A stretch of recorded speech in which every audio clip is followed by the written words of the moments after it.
Example number 17 शायद हो गया था, कौन वाला 18,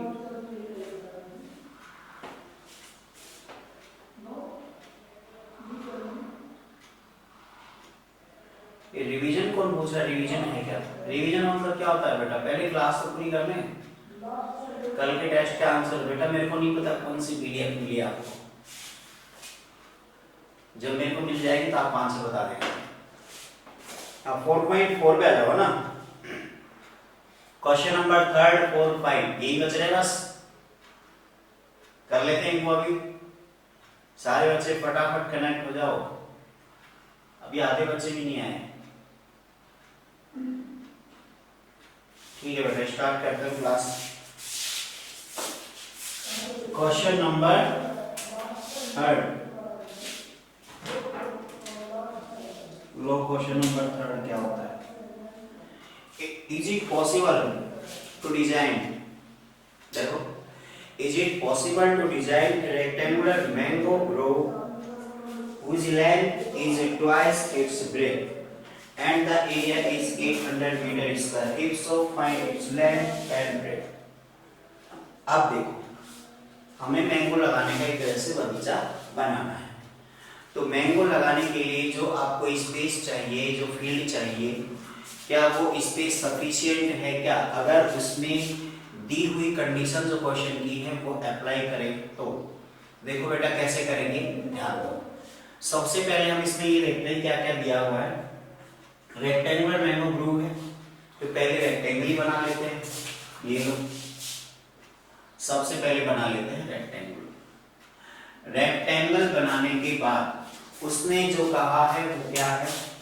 देखो बेटा, उसने बोला है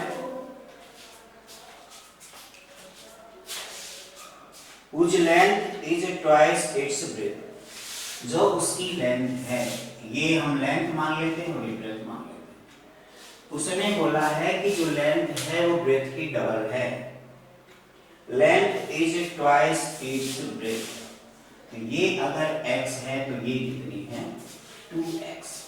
यहां तक आपको समझ में आया बेटा? वॉइस नहीं आ रही क्या? सब बच्चों क्लियर आ रही है? कुछ बच्चों को प्रॉब्लम है या सभी को प्रॉब्लम है? सबको क्लियर आ रही है? ठीक है, और लाउड बोल देंगे, चिंता मत करो।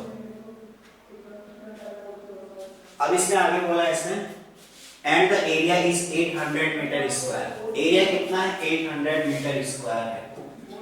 एरिया अगर हम इसका लिखें तो एरिया उसने बोला है 800 मीटर स्क्वायर। आगे देखो इसने क्या कहा है बेटा? इसने बोला है if so find its length and breadth. कुछ भी नहीं, सिंपल सा है। क्या ऐसा पॉसिबल है जिसका एरिया 800 हो और लेंथ और ब्रेथ में ये रिलेशन हो? एरिया निकालने का फॉर्मूला क्या होता है बेटा? एरिया इज इक्वल टू होता है A into B। ये आपको दिया हुआ है 800। अगर हम यहाँ से L की वैल्यू रखें 2x और इसकी वैल्यू रखें x, तो ये आपके पास आ गया बेटा x square is equal to 400, then x is equal to 20। यहाँ तक कोई दिक्कत नहीं है? ऐसा पॉसिबल है? बता बेटा, पॉसिबल है? सिंपल सी बात है कि अगर आप 20 इसके ब्रेथ लेंगे, 40 लेंगे तो एरिया 800 आएगा, कोई प्रॉब्लम नहीं है। फटाफट नोट कर लो, सम टाइम नोट क्या है पता नहीं क्या है, जल्दी से लिख लो। कोई डाउट हो तो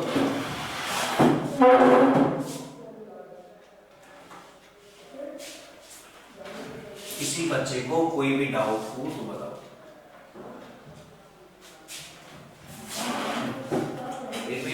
वेरी गुड, चलो फिर आगे बढ़ते लिख लिया।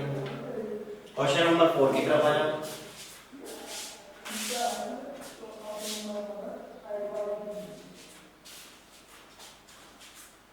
अंकित ज्यादा बेटा जो लिख रहे हो साफ साफ लिखो, मुझे समझ नहीं आ रहा अक्षर x से 2 क्या लिखा है।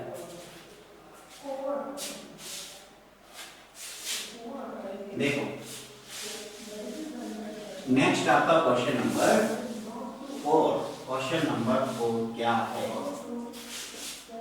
क्वेश्चन नंबर 4 है बेटा is the following situation possible, क्या ऐसी सिचुएशन पॉसिबल है? इफ सो, यदि है तो डिटरमाइन देयर प्रेजेंट एज, उनकी प्रेजेंट एज फाइंड करें।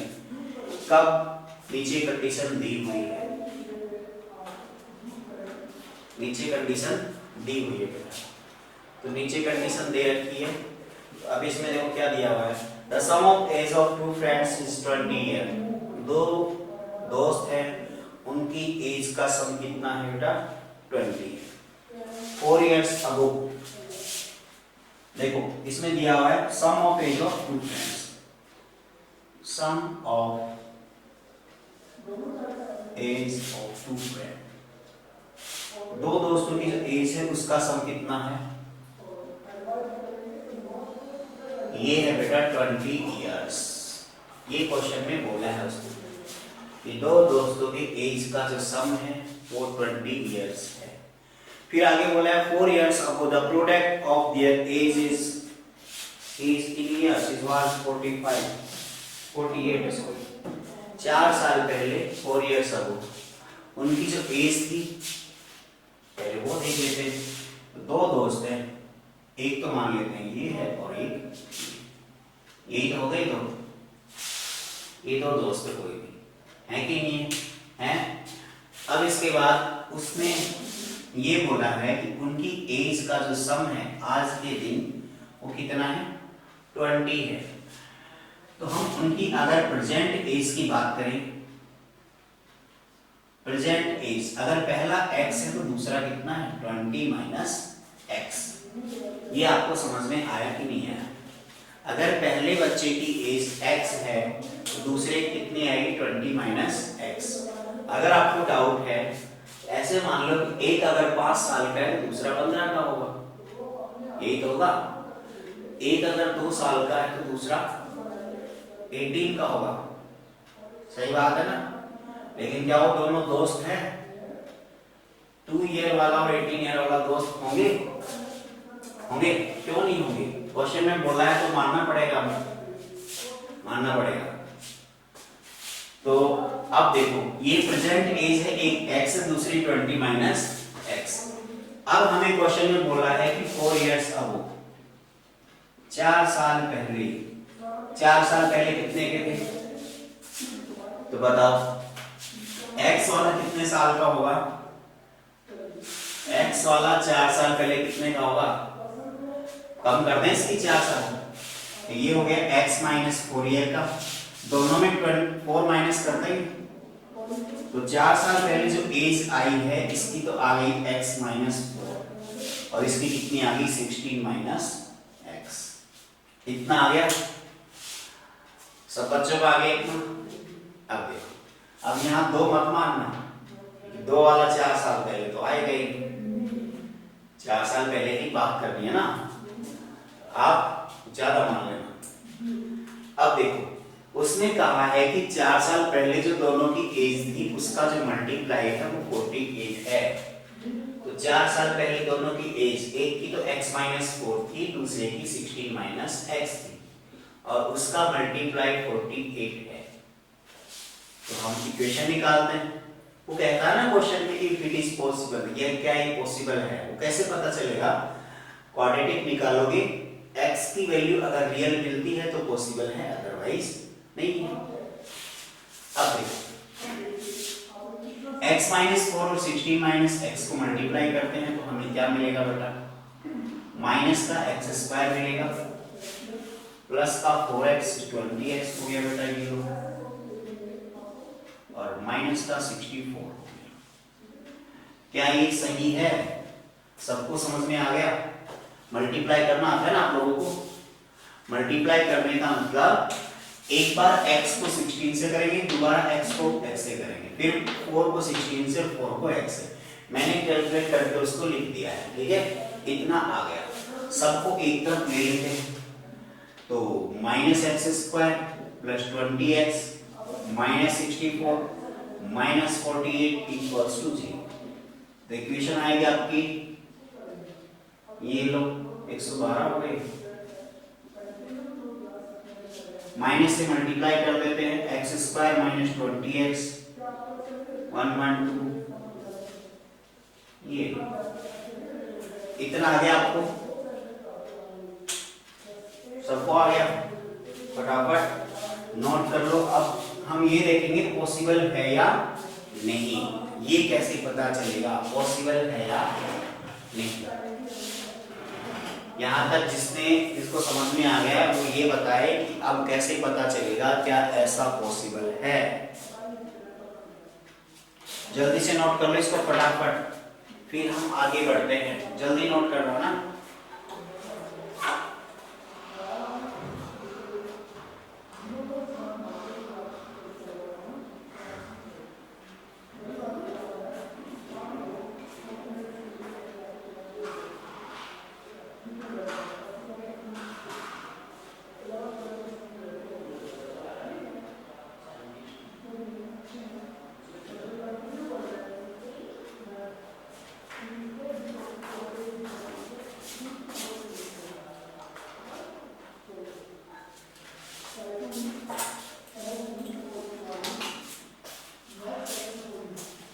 बेटा नोट कर लिया, वेरी गुड। हमें चेक करना है कैसा पॉसिबल है। बी स्क्वायर माइनस 4ac निकालो, डिस्क्रिमिनेंट निकालते हैं, फाइंडिंग डी। शाबाश Anjali Yadav, very good. Intelligent बच्चे सारे इसी क्लास में, शाबाश।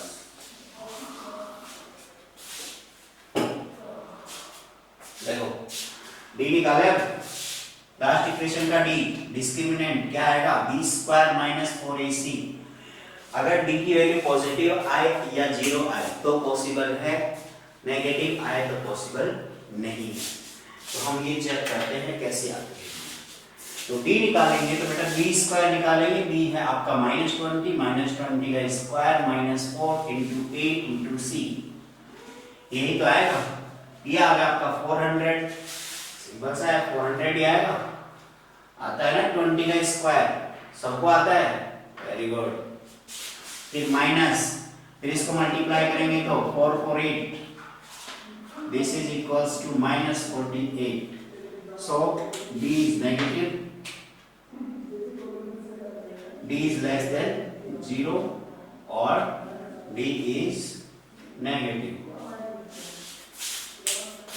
तो क्या x की वैल्यू पॉसिबल है, रियल वैल्यू ऐसी कोई वैल्यू पॉसिबल नहीं है। जल्दी से नोट कर लो, किसी बच्चे को कोई डाउट हो तो पूछ लेना।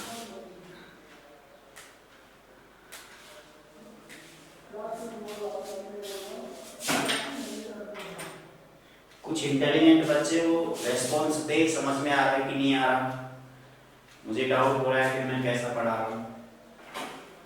जो इंटेलिजेंट बच्चे हैं वो थोड़ा थोड़ा रेस्पॉन्स दे।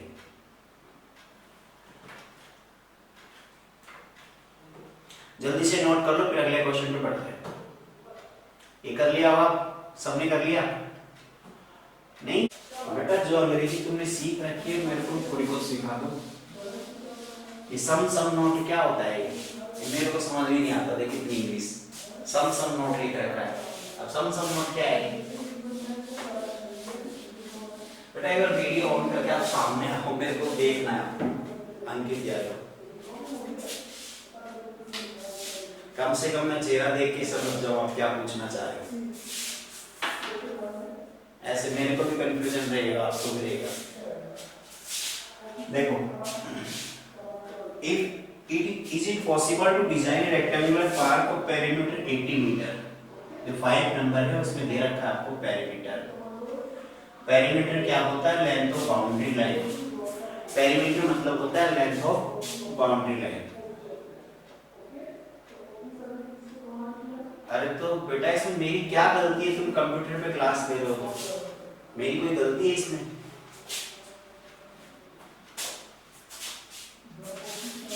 देखो पेरीमीटर है इसमें 80 मीटर और एरिया है आपका 400 मीटर स्क्वायर। इसमें पूछा है क्या ऐसा पॉसिबल है? Find its length and breadth.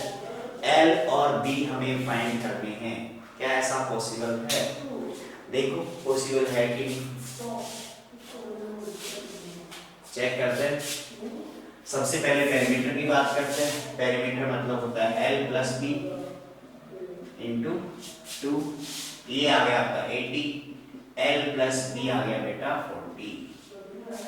Area होता है आपका L into B is equals to 400। अब यहां से हम b की वैल्यू निकालें तो b is equals to 40 minus L, ये आएगा b is equals to 40 minus L। तो बेटा L यहाँ पे b की वैल्यू पुट करते हैं, b है आपका 40 minus L is equals to 400, multiply करते हैं तो 40L minus L square is equals to 400। सबको एक तरफ ले आओ बेटा, तो यहां से minus L square plus 40L minus 400 equals to 0। यहां से जो आपकी इक्वेशन आएगी वो माइनस से मल्टीप्लाई करने के बाद ये आपकी इक्वेशन आ गई ये। यहां तक किसी बच्चे को कोई डाउट हो तो फटाफट बोलो, यहां तक आपको डाउट नहीं है शायद, नहीं है ना? है नहीं है? ठीक है, नहीं है, वेरी गुड। है तो बाद में बताना भी, थोड़ा सा देखो इसको। अब जो इक्वेशन आई है आपसे पूछा है क्या ऐसा पॉसिबल है, और पॉसिबल हम कैसे चेक करेंगे? डी निकालेंगे, तो डी निकालेंगे तो डी क्या आएगा बेटा? देखो डी है आपका बी स्क्वायर माइनस 4ac। ये कंफ्यूज मत हो ना कि ये सोचो सर x कहाँ गया, x लो, l लो, b लो, जो आपकी मर्जी हो वो ले सकते हो, ठीक है? जो आपकी मर्जी है वो ले सकते हो, क्योंकि जिसने l और b माने हैं उसने थोड़ा ना पूछा था हमसे क्या मानना है, उसने अपनी मर्जी से माने, आप भी अपनी मर्जी से मान लेना, जो मानना है वही मान लेना। ये लो B square minus 4ac, B square क्या आएगा?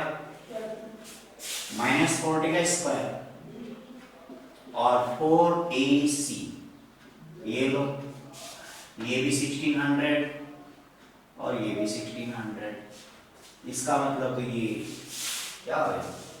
0। Very good. अगर d 0 आ गया इसका मतलब तो पॉसिबल है, और पॉसिबल है x की वैल्यू क्या आएगी, मतलब l की वैल्यू क्या आएगी बताओ? L की वैल्यू क्या आएगी, यहां से निकाल देते हैं। L is equals to minus B plus minus B square minus 4ac divided by 2a, यही होती है। देखो माइनस बी रखेंगे तो यहां से आपके पास आएगा माइनस बी प्लस माइनस, आगे 0 है और इधर 2 है, तो ये आ गया 20। L की वैल्यू कितनी आएगी बेटा? 20। दोनों वैल्यू L की 20 आएंगी, दोनों वैल्यू L की कितनी आएंगी? 20 आएंगी। जब यहां से अलग अलग आएंगी दोनों, क्योंकि दोनों के आगे 0 है तो 20 आएगा। अब L अगर 20 है तो B कितना आएगा? वो 20 आएगा। L और B दोनों बराबर आ गए, इसका मतलब स्क्वायर आया या रेक्टेंगल? अरे स्क्वायर आया या रेक्टेंगल?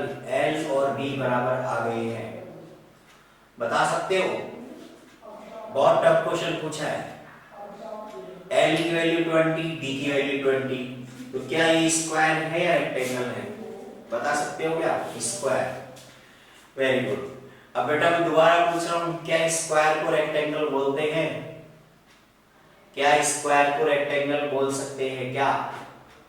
यस और नो? पिंटू स्वामी बताओ, स्क्वायर को रेक्टेंगल बोल सकते हैं क्या? नहीं?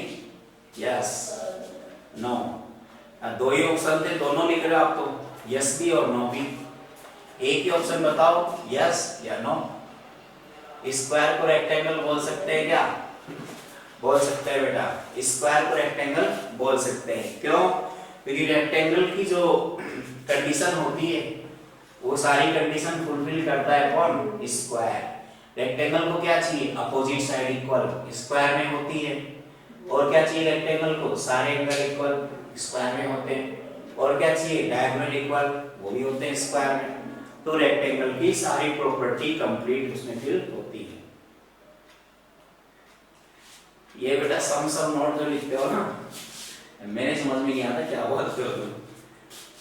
चाइना घूम के आ गए या कहाँ घूम के आ गए आप फॉरेन में? सऊदी अरब घूम के आ गए। ये आपका चैप्टर 4 कंप्लीट हो गया है। अभी आधा टाइम बचा हुआ है, हम कुछ और पढ़ लेते हैं तब तक। हाँ, किसी बच्चे को कोई दिक्कत हो अभी जो पढ़ाया है इसमें तो बोल दो, किसी को कोई दिक्कत हो तो ही बोलना, वैसे मत बोलना। बेटा नवीन कुमार, आप 10 बार तो पूछ चुके हो टेस्ट का आंसर, तो 10 ही क्वेश्चन थे शायद, 10 बार पूछ चुके। इतनी देर में देख के क्वेश्चन लिख के भेजते तुम आंसर बता देता, ये चीज 10 बार लिख दी।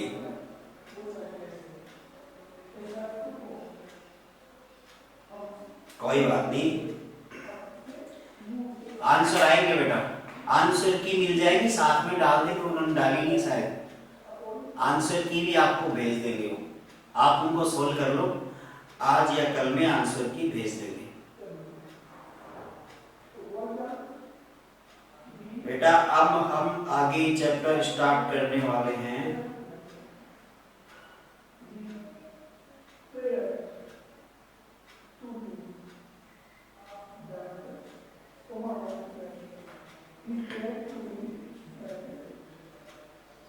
हम अगला चैप्टर देखते हैं बेटा, छोटा चैप्टर नहीं है, बड़ा भी।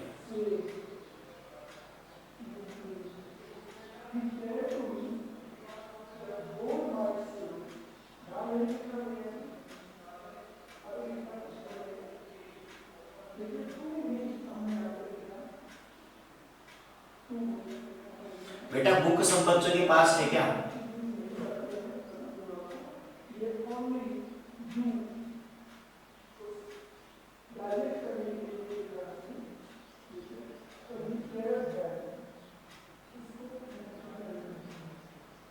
मैं आपसे पूछ थोड़ रहा हूँ क्या पढ़ाना है, मैं तो खुद ही पढ़ा दूंगा आपको, आपको तो बस पढ़ना है, बताना थोड़ी है क्या पढ़ाना है।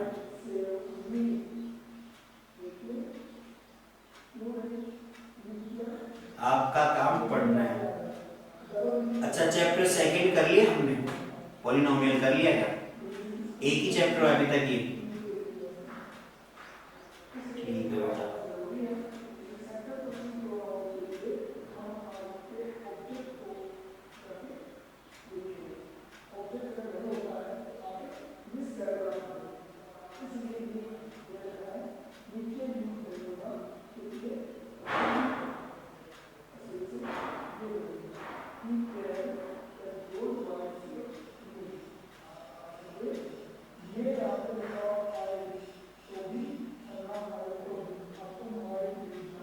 सेकंड ही निकाल दो, आप बहुत छोटा सा चैप्टर है, खुशी से खा बताओ बेटा क्या दिक्कत है? चैप्टर 1 पढ़ा दो। मैंने फिर बोला है, मैं आपसे पूछ नहीं रहा क्या पढ़ाना है क्या नहीं, आपको तो सारे पढ़ने हैं, बस ऐसे पढ़ने हैं कि आपको स्टेप वाइज ये नहीं लगे कि ये चैप्टर हार्ड है ये सिंपल है, धीरे धीरे आगे बढ़ोगे तो सब सिंपल लगता जाए। चैप्टर क्या स्कूल खुलेंगे? स्कूल खुलेंगे, जब स्कूल खुलेंगे तो फिर आप संडे का वेट करोगे, सर संडे कब आएगा ना, 6 दिन हो गए लगातार, 6 दिन में इतना प्रसाद तो कोई मिला ही नहीं, आपने तो पूरे लॉकडाउन का एक साथ मार दिए, बहुत सारा इकट्ठा हो जाएगा। स्कूल खुलेगी तो आपके प्रसाद की सवारी करेंगे फिर ना, जितना इकट्ठा हो रहा है।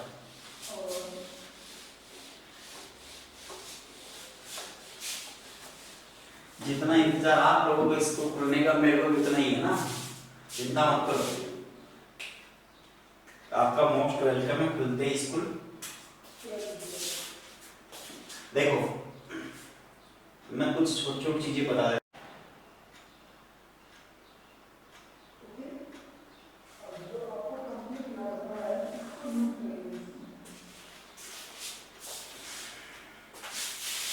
चैप्टर तो आपका सेकंड है, ये फर्स्ट भी कर लेंगे, इसके बाद आराम से, लेकिन जो पढ़ा दिया है वो आपको आना चाहिए। ये चैप्टर 9 में भी था शायद, आपको 9th में था ना, जिन बच्चों ने मेरे से 9th में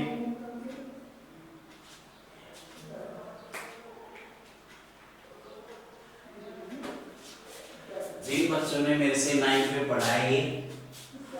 पॉलिनोमियल, उसमें मैंने काफी अच्छे से आपको पूरा डिटेल से पढ़ाया था, जो बेसिक डेफिनेशन वगैरह थी ना कि लीनियर क्या होता है, क्वाड्रेटिक क्या होती है, क्यूबिक क्या होती है, पॉलिनोमियल, और पॉलिनोमियल किसको बोलते हैं ये मैंने बताया था।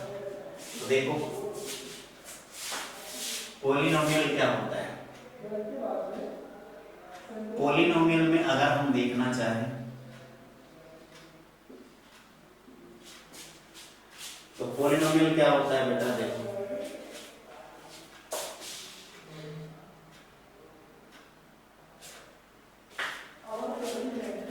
इसमें बेटा हम बोलते हैं कि जैसे आपके पास कोई भी अलजेब्रिक एक्सप्रेशन होता है, कोई भी अलजेब्रिक एक्सप्रेशन जो होता है उसके अंदर एक तो वेरिएबल होता है और एक कांस्टेंट होता है। दो ही चीज होती है, एक वेरिएबल होता है और एक कांस्टेंट होता है। वेरिएबल और कांस्टेंट में डिफरेंस आप जानते होंगे।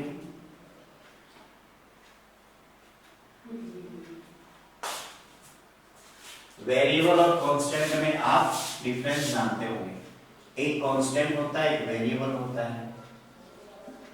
तो कांस्टेंट मतलब क्या होता है, जिसकी वैल्यू फिक्स हो, जिसकी वैल्यू फिक्स हो। जो टर्म जिसकी वैल्यू फिक्स होती है उसको क्या कहते हैं हम, कांस्टेंट। और जिस टर्म की वैल्यू फिक्स नहीं होती है उसको क्या कहते हैं, वेरिएबल। जैसे हम बोले वैल्यू नॉट फिक्स्ड, इसका मतलब क्या हुआ,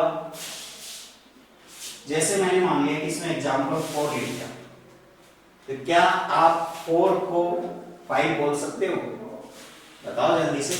मैं ये चीजें 9th में आपको पढ़ा चुका हूँ, 9th में पढ़ा चुका हूँ एक बार, बस थोड़ा सा रिवाइज करवा रहा हूँ कि आपको समझ में आ जाए। तो क्या 4 को 5 बोल सकते हैं, नहीं बोल सकते। 4 को 3 बोल सकते हैं, नहीं बोल सकते। चाहे मैं बोलूं या आप बोलो, कोई भी बोलो, इसको 4 को 4 ही बोलेंगे। तो जिसकी वैल्यू फिक्स हो चुकी है उसको हम क्या कहेंगे, कांस्टेंट। बात रही वेरिएबल की, तो बेटा वेरिएबल क्या होता है, तो वेरिएबल होता है बेटा आपके पास जिसकी वैल्यू फिक्स ना हो। जैसे मैंने लिखा x, लिखा y, लिखा a b c, कुछ भी लिख दो, a b c, a से लेकर z तक कितने लेटर होते हैं, 26 ये होता है ना। इस 26 में आप कुछ भी लिखो, क्या आप ये बोल सकते हो, हम बात करते हैं x की, x की बात करते हैं। मान लो तो अगर x की बात करें तो मैं यहाँ x को अगर 4 मान लूं, वॉइस क्लियर नहीं आ रही है। अरे बेटा एक आधे बच्चे को नहीं आती, क्या बात, अच्छे वाला हेडफोन खरीद लो ना, इतने दिन हो गए, कैसे काम चला रहे हो मांग मांग के। अच्छा सा हेडफोन खरीद लो जिसमें डबल साउंड आता है, कहीं में डबल हो जाती है साउंड आ रहा हूँ, या बड़ा साउंड सिस्टम लगवा लो, आपको तो सुन ही जाएगा। फिर भी नहीं सुने तो एक बार डॉक्टर से संपर्क करना, कान वाले डॉक्टर से, ठीक है, क्या पता इलाज हो जाए। देखो x मान लिया, y मान लिया, इसमें हम कुछ ही मान सकते हैं। जैसे मैंने मान लो x मान लिया और मैं ये कहूं कि मैं x की वैल्यू मान रहा हूं 2, मैं x की वैल्यू कितनी मान रहा हूं, 2 मान रहा हूं। तो क्या ये जबरदस्ती है कि आप भी 2 मानो, क्या आप भी x को 2 ही मानोगे, बिल्कुल जरूरी नहीं है। ये आप पे डिपेंड करता है आप x को कितना मानते हो। तीसरा आदमी कोई है वो x को कितना मानता है, कोई और है कितना मानता, मतलब x तो नंबर में जब मानना होगा तो x को कुछ भी मान लेंगे। कोई आदमी, जितने आदमी होंगे सब अलग अलग मानेंगे, लेकिन क्या अलग अलग आदमी 4 को अलग अलग बोल सकते हैं, नहीं बोलेंगे। 4 को तो 4 ही बोलेंगे और x को सब अलग अलग बोल सकते हैं। तो जिसको अलग अलग बोल सकते हैं इसका मतलब उसकी वैल्यू फिक्स है क्या, नहीं है। और जिसकी वैल्यू फिक्स नहीं है वो क्या होता है, वेरिएबल। आया सबको समझ में, ये छोटी सी चीज थी, वेरिएबल क्या होता है, कांस्टेंट क्या होता है। अब इसके बाद देखते हैं बेटा पॉलिनोमियल की बेसिक डेफिनेशन क्या थी जो मैंने बताई थी।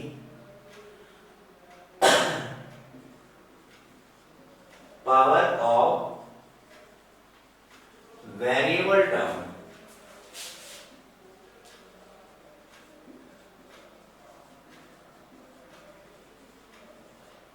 नेचुरल नंबर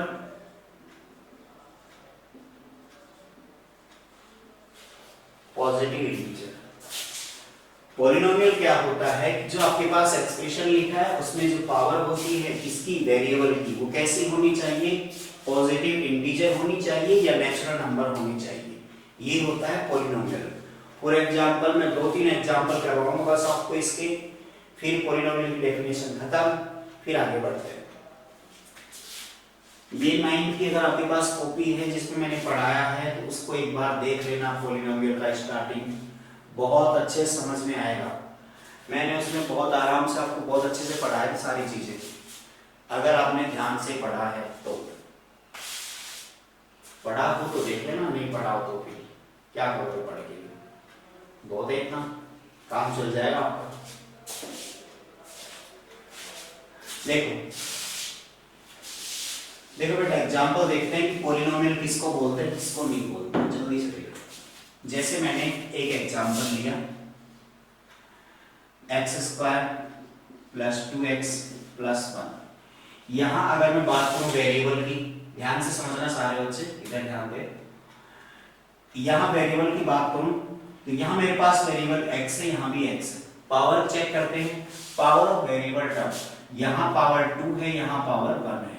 दोनों जो पावर है दोनों की दोनों नेचुरल नंबर हैं। अगर दोनों नेचुरल नंबर हैं तो ये पॉलिनोमियल है। इतना है बेटा समझ में। सेकंड एग्जांपल लेते हैं। मैंने लिखा x² + 2 √x + 1। इस इक्वेशन को हम लिखते हैं x² + 2x की पावर 1/2 + 1, ऐसे लिखते हैं। अगर कहीं रूट आ जाए तो रूट का मतलब है कि पावर अगर लगानी हो रूट को हटा के तो पावर 1/2 होती है। रूट को जब आप हटाते हो तो उस टर्म की पावर 1/2 लगाते हो। तो इसका मतलब है यहाँ पावर कितनी है 2 है, यहाँ पावर कितनी है 1/2 है। इतना आ गया बेटा। तो अगर इसकी पावर 1/2 है, इसकी 1/2 है, तो ये दोनों के दोनों नेचुरल नंबर हैं क्या? नहीं है। कैसे पता?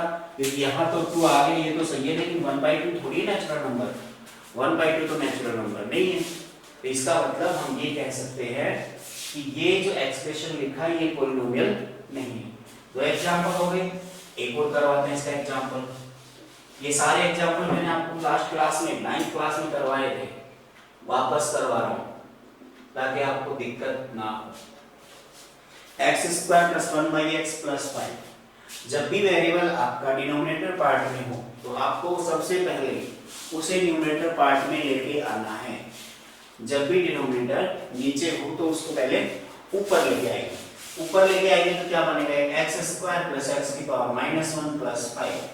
बेटा अब हम वेरिएबल चेक करेंगे पावर, तो पावर चेक करोगे तो आपके पास यहाँ पावर आएगी 2, यहाँ है -1। तो इसका मतलब क्या होगा बेटा? क्या ये दोनों नेचुरल नंबर हैं? -1 नहीं है, नेचुरल नंबर 1 से स्टार्ट होते हैं, 1 2 3 4 ऐसे चलेंगे। इसका मतलब ये भी वेरिएबल पॉलिनोमियल नहीं है। तो आगे आपको समझ में, ये इसकी बेसिक चीज जो मैंने आपको बताई। तो यहां तक आप सबको समझ में आ गया होगा। जिस बच्चे को दिक्कत है